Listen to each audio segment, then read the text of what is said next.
Imagine a quiet room, a late-night hush, a single map on the table, and a handful of men whispering about an idea so cruel it would tattoo itself on the memory of the world.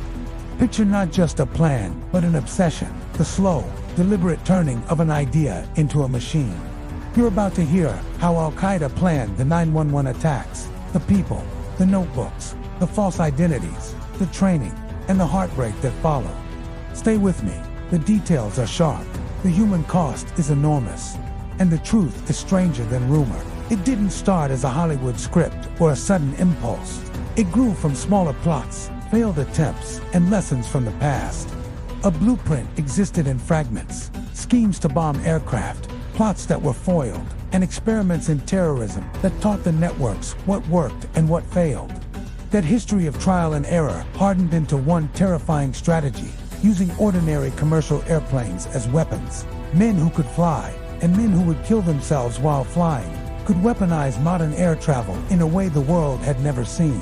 The architects were not lone wolves. They were a network. Leaders in hiding, recruiters on the move, trainers in remote camps, all stitched together by ideology, money, and meticulous logistics. Osama bin Laden provided the ideology and the platform. Senior planners refined the concept. They selected targets that symbolized economic and military power, developed a timeline, and assigned roles. The idea was simple in outline and monstrous in consequence. Hijack commercial flights, overpower the crews, and turn the planes into guided missiles aimed at symbolic American landmarks. Selection mattered. Not every recruit could become a hijacker.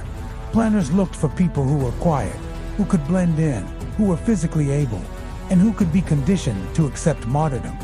Many recruits came from different countries and backgrounds. They passed through training camps where physical toughness met ideological indoctrination. They practiced handling small weapons and learned how to travel without drawing attention. They were coached on how to live as ordinary men in foreign countries, to rent apartments, open bank accounts, get driver's licenses, and pass through immigration checks with forged or clean documents.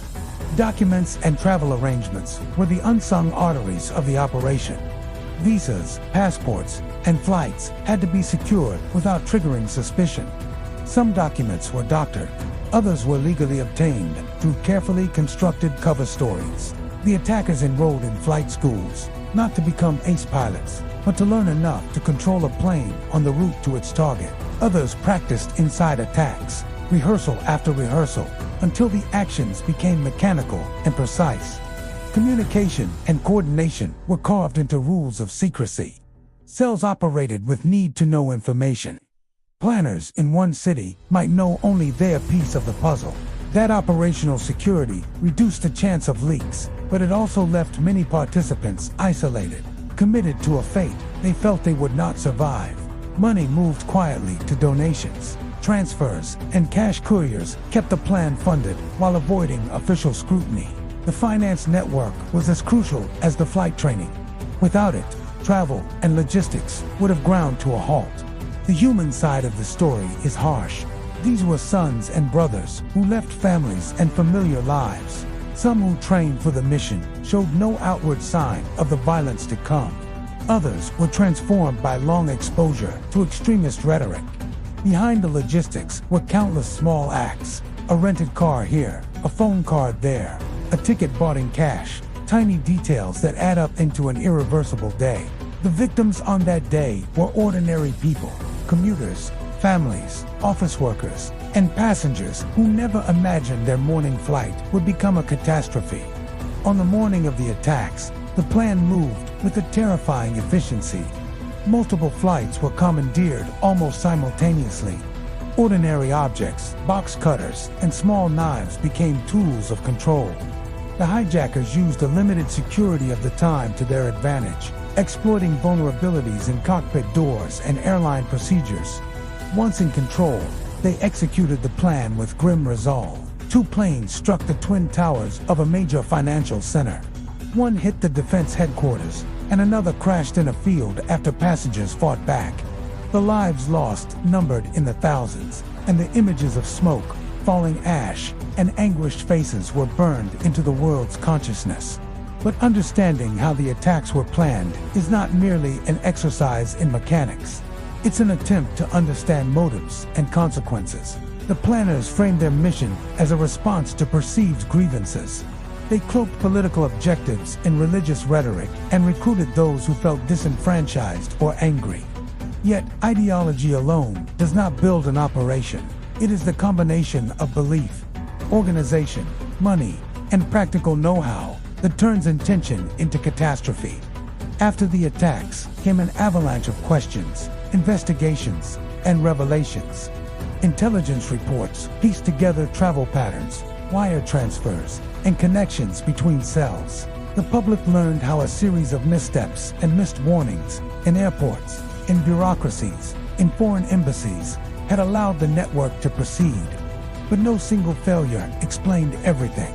The achievement of the attackers was partly the product of careful secrecy, partly the result of exploiting the complacency of systems designed for a different era of threat.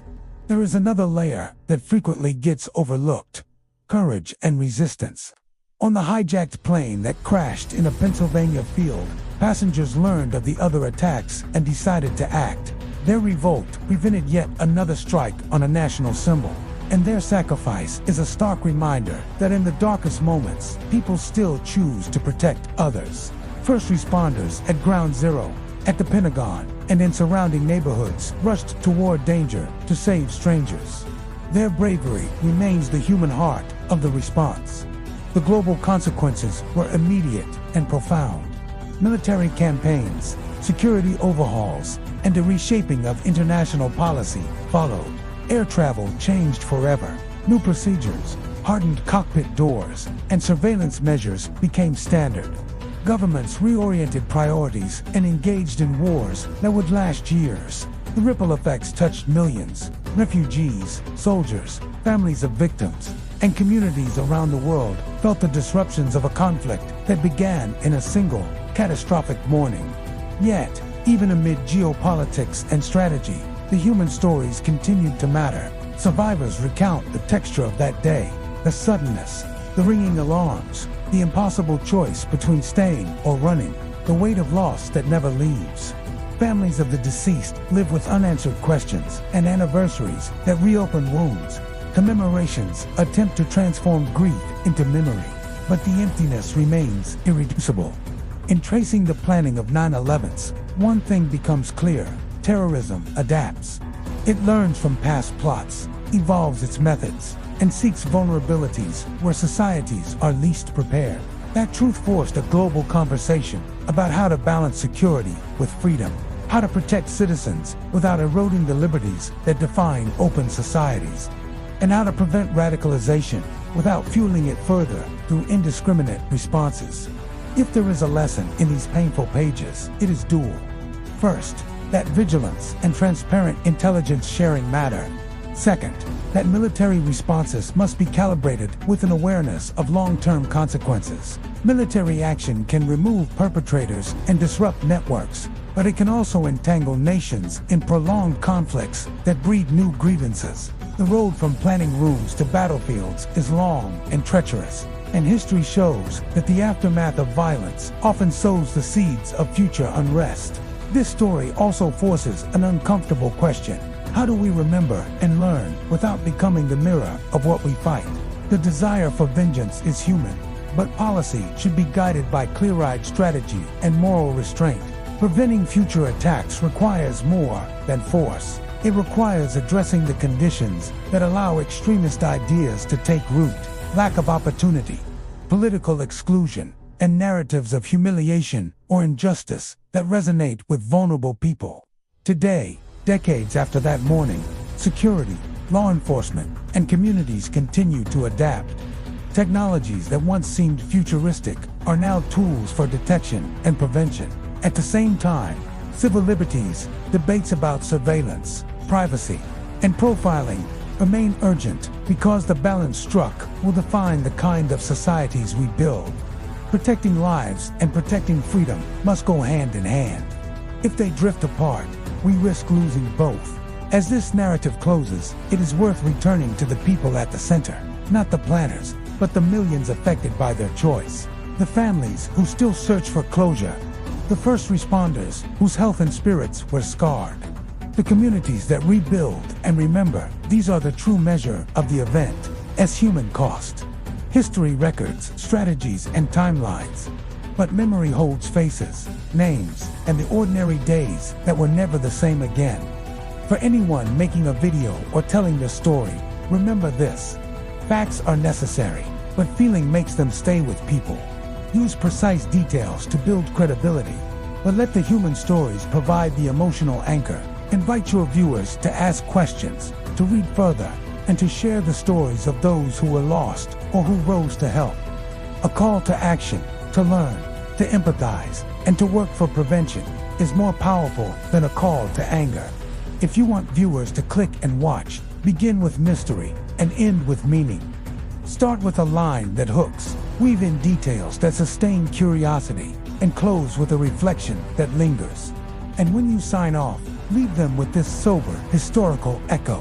Afghanistan is the graveyard of empires. If you choose to include a short, on-screen call to action, invite viewers to subscribe for a full documentary-style series where you unpack the planning, the intelligence failures, and the long-term consequences. Human stories first, analysis second. That combination keeps people watching and thinking. Thank you for listening to this retelling.